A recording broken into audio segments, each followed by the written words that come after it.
ये secondary math Karachi board के tutorial हैं और आज हम कर रहे हैं एक्सरसाइज 6.3 क्वेश्चन नंबर 5 का पार्ट 15। चलिए स्टार्ट करते हैं। एक्सरसाइज है 6.3 question number 5 part 15। Question number 5 के पार्ट 15 में आपको कहा गया है 1 + cos 3x का क्यूब विथ रूट dx आपको इसे वैल्यूएट करना है। तो सबसे पहला काम हम ये करेंगे कि हम इसे कैपिटल आई सपोज करेंगे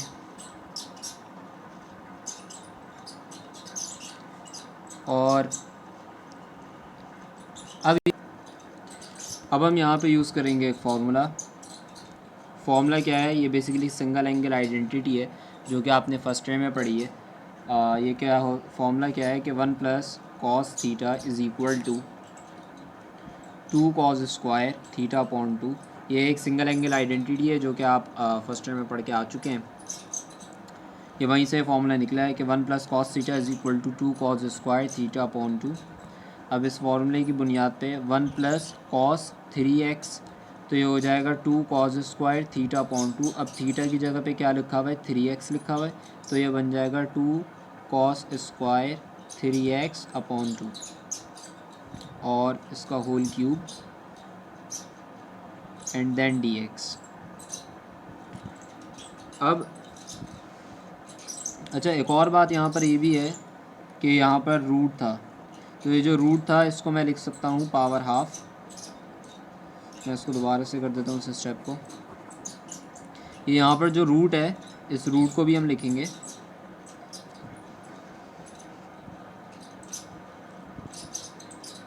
1 + cos 3x की पावर है हाफ और फिर उसका क्यूब, ठीक है, dx। अब हम क्या करेंगे कि power is on power, power will multiply, तो हम इन पावर्स को पहले मल्टीप्लाई करा देंगे तो ये हो जाएगा 1 + cos 3x power 3 upon 2 dx। अब हम 1 + cos 3x की जगह पे ये वाली आइडेंटिटी यूज़ करेंगे। 1 + cos थीटा किसके बराबर है, 2 cos स्क्वायर थीटा अपॉन 2, तो 1 + cos 3x जो है ये बराबर हो जाएगा किसके, 2 cos स्क्वायर थीटा अपॉन 2 है तो ये बराबर हो जाएगा 2 cos स्क्वायर 3x अपॉन 2 और होल में क्या पावर रहेगी 3 अपॉन 2 dx। अब ये होल में जो पावर है ये दोनों पे अप्लाई होगी, 2 पे भी अप्लाई होगी और cos फंक्शन पे भी अप्लाई होगी। तो जब 2 पे पावर अप्लाई होगी 3 अपॉन 2 तो 2 की पावर 3 अपॉन 2 हो गई। और अब ये पावर अप्लाई होगी cos स्क्वायर 3x अपॉन 2 पे, तो cos स्क्वायर 3x अपॉन 2 और पावर क्या है 3 अपॉन 2 dx।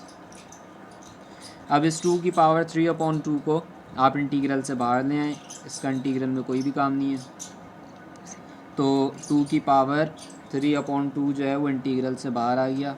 इंटीग्रल के अंदर क्या बचा, अच्छा अब आप देखिए जब ये पावर इस पे अप्लाई होगी तो इस 2 से 2 हो जाएगा कैंसिल, तो क्या बचेगा cos cube 3x upon 2 and dx।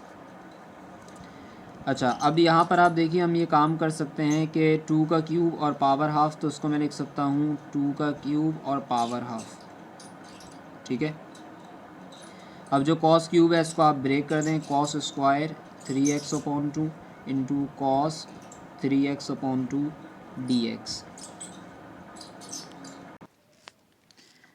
अच्छा अब आप यहाँ पे देखिए जो 2 का क्यूब है इसको मैं लिख सकता हूँ 8 की पावर हाफ यानी √8। उसके बाद अच्छा यहाँ पर अब आप देखिए यहाँ पर लिखा हुआ है ये cos क्यूब, तो यहाँ पर पावर क्या है ऑड है। मैंने इससे पहले के जो ट्यूटोरियल्स बनाए उसके अंदर जो मैंने सवालात कराए हैं उसके अंदर मैंने ये चीज़ मेंशन की थी कि अगर cos की पावर ऑड हो तो हम क्या फार्मूला इस्तेमाल करेंगे और cos की पावर इवन हो तो हम क्या फार्मूला इस्तेमाल करेंगे। तो मैंने ये बताया था कि जब पावर ऑड होगी तो हम यूज़ करेंगे कि cos square theta is equal to 1 - sin square theta. और अगर कॉस की पावर इवन होगी तो हम यूज़ करेंगे कि cos theta is equal to 1 plus cos 2 theta upon 2। यहाँ पर पावर क्या है, यहाँ पर पावर ऑड है, यहाँ पर पावर ऑड है, इसलिए हम यहाँ पे कौन सा फॉर्मूला यूज़ करेंगे, ये वाला फॉर्मूला यूज़ करेंगे कि cos square theta is equal to 1 minus sine square theta.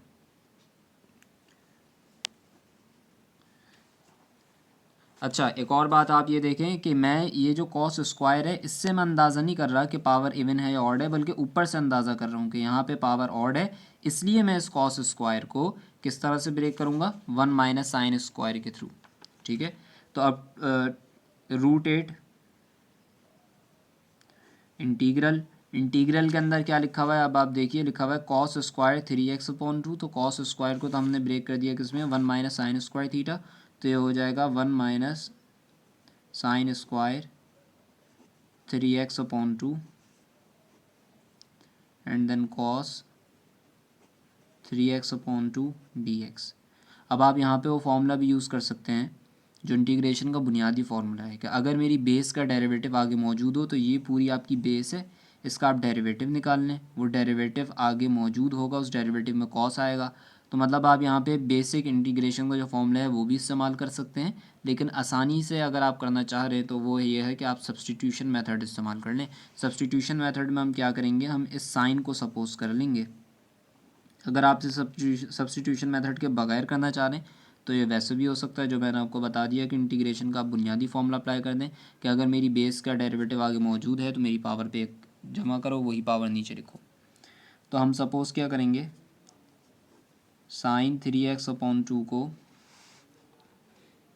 हम सपोज़ कर लेते हैं t।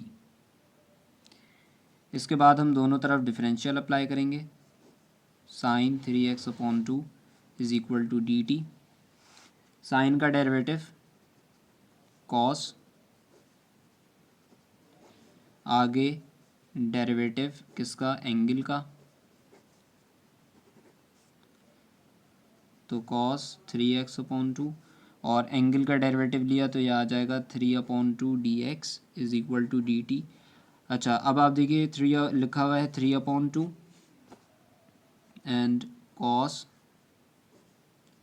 3x upon 2 dx is equal to dt। इस 3 अपॉन 2 का आप इस तरफ ले आएँ तो हो जाएगा cos 3x upon 2 dx is equal to 2 upon 3 of dt। ठीक है, अब इन तमाम चीज़ों को आप पुट कर दें यहाँ पर, जो हमने सपोजिशन की हुई है, ये जो हमारी असल था 1 माइनस साइन स्क्वायर, तो ये जो हमने सपोजिशन किया अब आप इसे यहाँ पे पुट कर दें तो ये क्या हो जाएगा, i इज़ इक्वल टू √8 तो ऐसे ही लिखा हुआ है, इंटीग्रल के अंदर क्या आएगा 1 minus sine square 3x upon 2। तो देखिए जो साइन है ये है 1 minus sine square 3x upon 2। अब साइन को तो मैंने सपोज कर लिया t, तो मैं यहाँ पे क्या लिख दूंगा 1 माइनस टी स्क्वायर, सही है। और cos 3x upon 2 into D x, ये किसके बराबर आई है, बराबर हो गया 2 अपॉन 3 ऑफ डी टी के। अब इस 2 अपॉन 3 को आप रूट के बाहर ले आएँ, √8 को मैं लिख सकता हूँ 2√2 और ये 2 अपॉन 3 जो है ये बाहर आ गया। इंटीग्रल में क्या बचेगा 1 minus T square and D T. अब आप यहाँ पर देखें तो यहाँ पे दो कंपोनेंट हैं, एक तो ये 1 है और एक है टी स्क्वायर, तो इन पे आप बारी बारी इंटीग्रल अप्लाई कर दें, इनको आप मल्टीप्लाई करा दें, 2 2 4 4√2 अपॉन 3 और इंटीग्रल अप्लाई हुआ पहले 1 पे तो ये हो गया D T minus integral of T square D T. So I is equal to 4√2 upon 3, ये तो इसी तरीके से लिखा रहेगा। इंटीग्रल ऑफ डी टी, तो ये क्या होगा, इंटीग्रल से डिफरेंशियल हो जाएगा कैंसिल, तो यहाँ पे क्या बचेगा सिर्फ टी माइनस, यहाँ पे आप इंटीग्रेशन का बुनियादी फॉर्मूला अप्लाई कर सकते हैं कि अगर मेरी बेस का डेरिवेटिव आगे मौजूद है तो मेरी पावर में एक जमा करो, वही पावर नीचे लिखो और एक सी को भी ऐड करते हैं।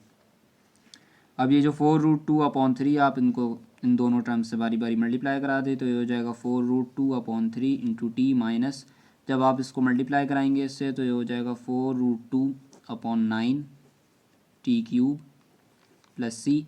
अब आप टी की जगह पे वापस वो चीज़ पुट कर दें जो आपने सपोज की थी। तो देखिए आपने टी को सपोज किया था, ये रहा, आपने टी को सपोज किया था साइन 3x/2 के बराबर। तो आप जहाँ जहाँ टी नज़र आ रहा है वहाँ वहाँ आप साइन 3x/2 पुट कर दें। तो हो जाएगा I = 4√2/3 और टी की जगह पे आपने क्या सपोज किया था, साइन 3x/2 माइनस 4√2/9 और ये हो जाएगा साइन 3x/2 का cube plus C. So this will be our answer.